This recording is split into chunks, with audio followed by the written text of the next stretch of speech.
So, let's get right into it. SANDMAN, the TV series from Neil Gaiman, and unfortunately, David Goyer. I say that from the top. I don't particularly like David Goyer's work. I feel he's more of an ideas man than anything else. But look, Neil Gaiman, great. And this is a go at Netflix. Super surprising. Now, the reason why this is surprising is, of course, well, Warner Bros. I mean, what's going on? This is DC property, generally speaking. So I am surprised by all of this. But let's get into it, because there's a whole host of bits and pieces to cover on this. Now, the drama from Warner Bros. TV landed at the streamer with what sources describe as a massive financial commitment and DC Entertainment's most expensive TV foray ever. Now, this is actually referencing a few things. They started DC Universe, or Worlds of DC, or whatever it is that they've called it, which is the DC streaming platform. But then Warner Bros. Is also trying to get their own separate individual streaming platform off the ground. And this is why I think Swamp Thing has been cancelled, is they're trying to streamline their productions into one streaming platform, but who knows? Now, Neil Gaiman's beloved Vertigo comic SANDMAN is finally coming to the screen. Now this, again, I perhaps wrongly said DC. I'm fairly certain it is under DC, or it's like a DC imprint. Something along those lines. Anyway, again, I could be wrong. My comic history is not the best. It says, more than 3 years after New Line's failed attempt to turn the graphic novel into a feature film, Netflix has signed what sources describe as a massive financial deal with Warner Bros. Television to adapt the bestseller into a TV action series. Sources familiar with the pact note it is the most expensive TV series that DC Entertainment has ever done. So yeah, Vertigo is like a DC imprint. Now this is on the Hollywood Reporter, so you can read this for yourself if you want.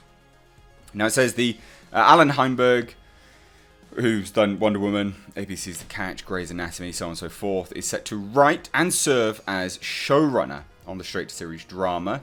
Now, Gaiman, who created the ongoing monthly comic, will executive produce alongside David Goyer. Not bad. Bit of a shame that he's not on board to write, but as an executive producer, the creator of the comic himself does have a lot of say. He really does have a lot of say. However, even having said that, Alan Heinberg is not a bad pick. Not a bad pick at all. I mean, Wonder Woman clearly resonated with general audiences. It smashed it. It made loads of money. ABC's The Catch, Grey's Anatomy is generally loved. So I don't think this is bad. I feel like Alan Heinberg would be a good base. So, just handling it day to day, a good baseline. And then you've got the likes of Neil Gaiman on board to just pedal that boat to left to side to avoid the rocks, the pitfalls of general series, adaptive materials. Now, the red flag for me is just David Goyer, but he might just be on board as a moneymaker, a money man, just inputting a bit of cash. Now it says David Goyer, Gaiman and Goyer were both attached to New Line's most recent attempts to adapt SANDMAN for the big screen. I'll tell you the interesting thing about this Goyer business. Goyer's on board for a lot of projects recently.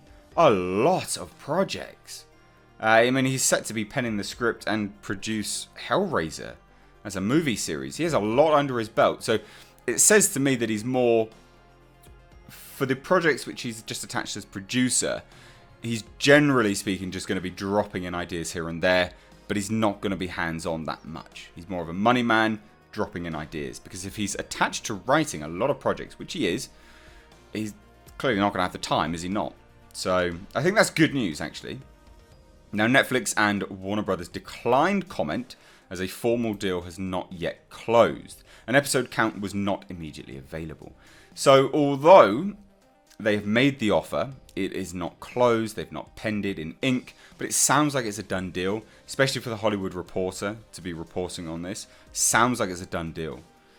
States that the Netflix take represents the first Sandman TV series after numerous efforts to adapt Gaiman's horror, fantasy and mythology tale about Morpheus, the Lord of Dreams, and the powerful group of siblings that includes destiny, death, destruction, despair, desire, and delirium, as well as dream.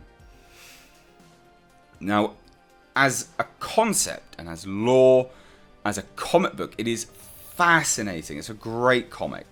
And that's why it's been looking to be adapted for so long. This has been long in the works. It says attempts to turn, and again this is what continues it now, attempts to turn Sandman into a feature film franchise started in the 1990s with Warner Bros., the parent company of Vertigo, the former imprint of DC Comics. So yeah. The project went through multiple incarnations and writers in the 90s and early 2000s and eventually toiled away in development purgatory.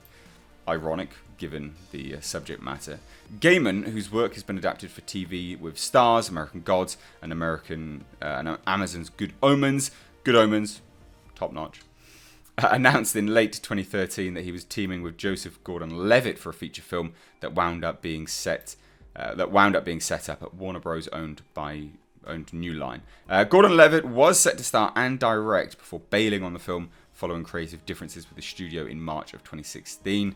Eric Hesera, the last screenwriter attached to New Line's Sandman, said in November 2016 that he was no longer involved. Now that would have been an interesting one. The Joseph Gordon-Levitt, that was touted as being the big thing for a while. I'm not sure whether Gordon-Levitt would have been... He's actually quite a good actor, to be perfectly honest. He's been casting some garbage, but he is a reasonably good actor. So I think he would have been good. Now, interestingly enough, Hysera says, I came to the conclusion that the best version of this property exists as an HBO series or limited series. Now, this is good news. Why? Because this is obviously a former screenwriter that was involved in the project. If he's stating, this property is better as a limited series or is better as an HBO series, logic would dictate Netflix. Yeah, you could do it pretty well, to be fair. And that's one of the last screenwriters attached. If he's saying, I think this would be best served as, an HBO series or limited series, and now it's being put to Netflix, that's a good sign. That's a really, really good sign. And it says obviously not as a feature film, not even as a trilogy. This is Hysera told IO9. The structure of the feature film really doesn't mesh with this. So I went back and said, here's the work that I've done. This isn't where it should be. It needs to go to TV. Sounds like they've actually listened. Amazingly. Sources say Warner, or Warners, which controls the IP, took the Sandman TV pitch to multiple outlets. So they did actually listen, including corporate siblings HBO. The premium cable network did not make a play for the series, given the massive price tag attached and the likely number of other big world shows in the works. Yeah, HBO's had so many shows which they have a massive price tag for at the moment. They're not going to want to pour money into considerably an unknown property. I mean, Game of Thrones now is absolutely skyrocketed. They've got the prequel series underway. They've also got his Dark Materials, which is a co-production with the BBC. So they're doing a lot. That's, for those that don't know, the Dark Materials is Philip Pullman's work, The Golden Compass, that sort of thing. So I can see why HBO were not interested. But it does say, and Netflix snapped it up as the streamer continues to make an active play for massive IPs that could be turned into subscriber-friendly franchises a la Amazon's Lord of the Rings and HBO's Game of Thrones. That's the thing. Most of these streamers want a big IP that can sustain them. Netflix has some of them, but they are falling behind on the larger IPs. People go to HBO simply just for Game of Thrones. HBO is selling Game of Thrones to other streaming platforms for a massive price tag. I mean, it's shown in like Australia, for instance, on various streaming platforms where it's earning a bucket load of money. So Netflix clearly just wants part of that pie. Them snapping it up is a great idea. Really, really good for them.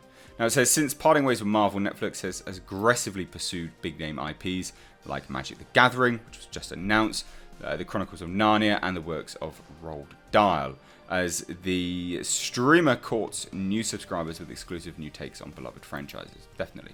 The Sandman deal will provide a financial windfall to Warner's, which is in final negotiations for a new film and TV pact with J.J. Abrams. That was about $500 million, as it says here.